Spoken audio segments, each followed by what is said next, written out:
It's Motivational Monday with Dr. Binks from Texas Tech Nutrition and Metabolic Health Initiative.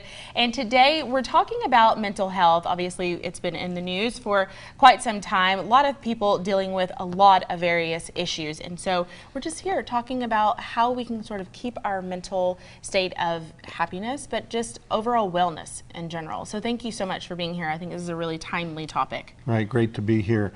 I think it's important to make a very subtle distinction, which is the difference between mental health and physical health. Okay. And, they're not exactly separate. So some of the things that we like to talk to people about in terms of managing depression, low levels of depression, mild depression, are taking care of your body through physical health and so forth. But also there are people that no level of taking care of yourself is going to help. If you have a serious depression or other mental illness, a combination of self-care and getting the proper professional help is always the right way to go. Okay, so for those who may be on the verge of just, we've had a lot of transitions, right?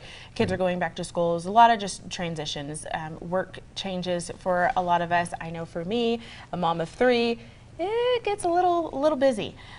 What are some tips that you recommend we sort of keep in mind to maintain that state of mental health and overall wellness?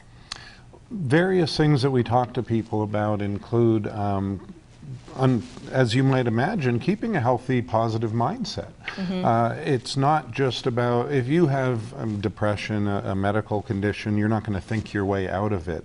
But part of the treatment for those types of things and stress management includes not letting your mind take you in that negative direction and really targeting those thoughts, stopping those thoughts, looking for more positive, which can be very helpful no matter if you're just a little bit down or very depressed or struggling with excess stress and so forth. Okay, well, I'm going to go in a completely left direction because, you talked about that stress. Well, sometimes that also affects our behavior and for me, what I consume, I'll stress eat and things like that. So trying to keep that positive mental state, trying to find that happy place, sometimes I can't necessarily get there, but a little ice cream might help me get there. What do you say to us who have a tendency to act out differently in our behavior? Maybe it's not something detrimental, but we still sort of act out a little bit differently. Well, and I think that the overall way to deal with any stress, whether it's related to a mental health issue or otherwise, is to go to something to elevate mood, to make you feel better, or to take the attention away. So looking for things that maybe are less damaging is always helpful. But we do see people, they turn to smoking, alcohol, food,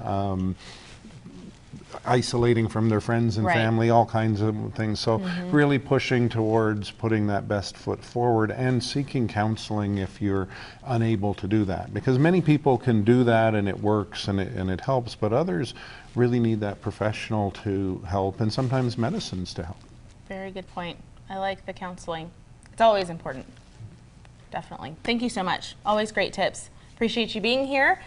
All right, up next, we'll hear about the latest programs available with Lubbock Parks and Recreation. We'll be right back.